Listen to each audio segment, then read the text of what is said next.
The other day, I was driving to a building next to an Arby's, you know the place, when around the corner comes this freaking truck out of a video game. I'm sure a few of you have seen this thing on the road. It does not look real. It looks like somebody turned up the graphics on a 4090 to all the way and is literally driving a pixelated automobile out of the original Tomb Raider game. I never thought I'd see the inside of one, let alone drive one in a million years. Because one, these bad boys can cost over $100,000. And two, refer back to number one. So obviously I've never owned one, and I probably never will.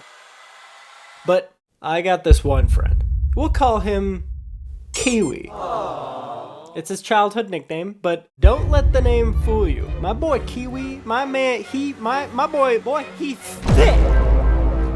This man is successful, jacked as frick, married, has kids, lives in the mountains, and is basically just doing side quests in his life at this point. We like Kiwi. Anyway, so one day I'm hanging out with him. We're doing something in a shed that his family owns on top of a mountain. Right behind his house. I think it's up there to act like an antenna or something for their Wi-Fi system. I'm not too sure. It's mainly there for the vibes. But anyway, we get back in his truck to drive down the mountain, and he randomly turns to me and he's like, "Hey, you know the Cybertruck, right?" And I'm like, "Yeah, those crazy looking pieces of junk." I mean, they look awesome. Yeah, so it turns out because of numbers and, oh wait, hold on a sec. I wasn't kidding you when I said that this sucker was on a mountain. I'm talking wall on one side and basically a small cliff on the other. And that turn we just went through was probably the most dangerous turn on the mountain. Anyway, yeah, math, numbers, tax returns, and write-offs. Long story short, I'm getting a Cybertruck. I mean, honestly, knowing Kiwi, I should not have been surprised. So I came over one day to his place. He said he'd meet me there, but I didn't see him, so I'm just hanging out in my car when all of a sudden, I hear the sound of like a nice Dyson vacuum cleaner behind me.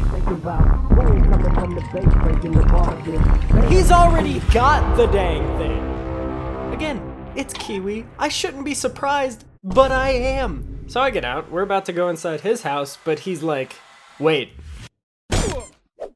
I had to leave my other truck at my brother-in-law's house, so if you don't mind, hop in. We gotta get that thing first. I can't really physically say no to the guy, so he gets in the Cybertruck, but before I can get in, he hits a button and the whole thing goes... The entire thing lowered and leveled itself out on the slanted terrain so you could get in easier. Offended, he thinks that I'm that short he has to lower his electric trash can for me to get in. I open the door, and let me tell you, dude had farted in there so it smelled crazy, but I was immediately overcome with a feeling similar to getting in a ride at a theme park. The interior of the Cybertruck felt like a spaceship. And I know we've probably all seen the Whistling Diesel video at this point. Everyone's got their mixed opinions, but seriously, getting in this thing actually felt really cool. It has almost no buttons or a pernal of any kind, but rather one huge touchscreen in the middle of the console that controls everything. He starts the car. Turns out it's already going, and we're driving over to his brother-in-law's house, who lives right down the street. We're hitting bumps and turns, but I am feeling none of it because this thing drives so smoothly. As we pull up to his truck, I'm thinking, cool, I'll hop out, get in his old truck, and follow him back to his place. So I hop out, I'm walking to his truck, and he's like, "Wait, you know how to drive the Cybertruck, right?" And I'm like, "I mean, kinda." "Cool, you hop in there and I'll meet you at my place." Well, here's the thing. I don't think I actually can in there, dog. I'll see you in a second. This thing looks expensive, and I do not want to mess this up. The gear shift is on the screen. So I flip it to reverse, I'm about to back up, and I look up to see that the rear view mirror is like something you'd find in a Barbie Dreamhouse bathroom, it's so small. And when the trunk cover is closed, you can't even see out the back anyway.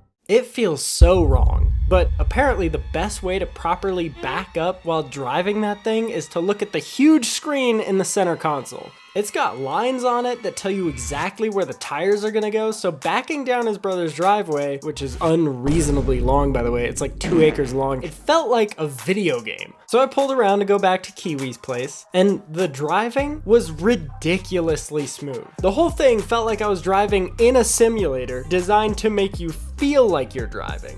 We pull in, and before I can even get out of the Cybertruck, because I'm actually looking around trying to figure out how the heck to turn it off,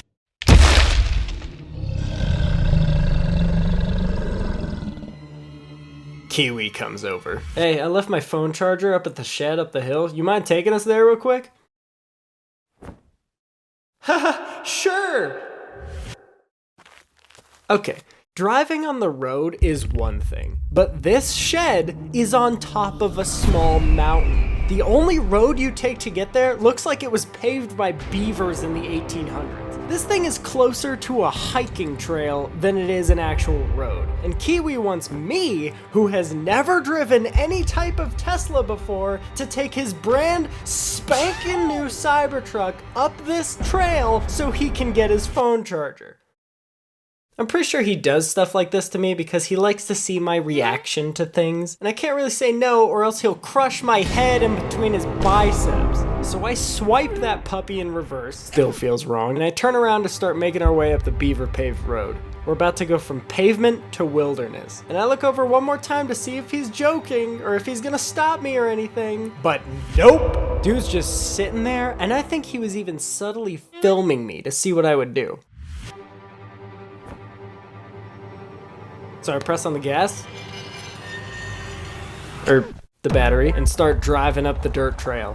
I've driven this road dozens of times. There are bumps, jagged bits, places where the road is kind of washed away. Basically everything that would possibly make your car go.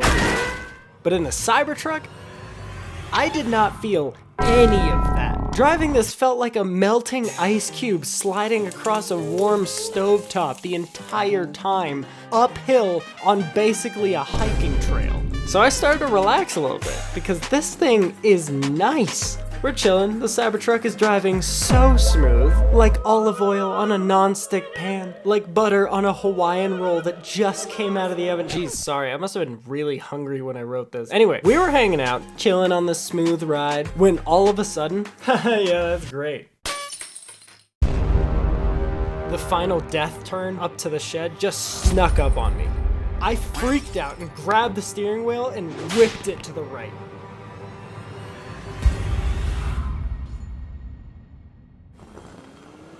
And we gently pulled up to the shed.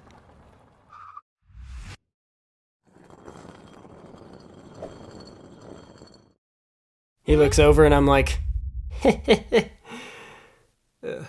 I don't know how close the tires got to the edge. I don't want to know, but I haven't driven the Cybertruck since then. But hey, I am a good driver. Normally. Well, at least I'm better than that one person who ran a red light, almost killed me, and my insurance charged me for the wreck and took my car. Yeah, that sucked. That story's right here if you want to check it out, but thank you so much for watching and subscribe if you enjoyed.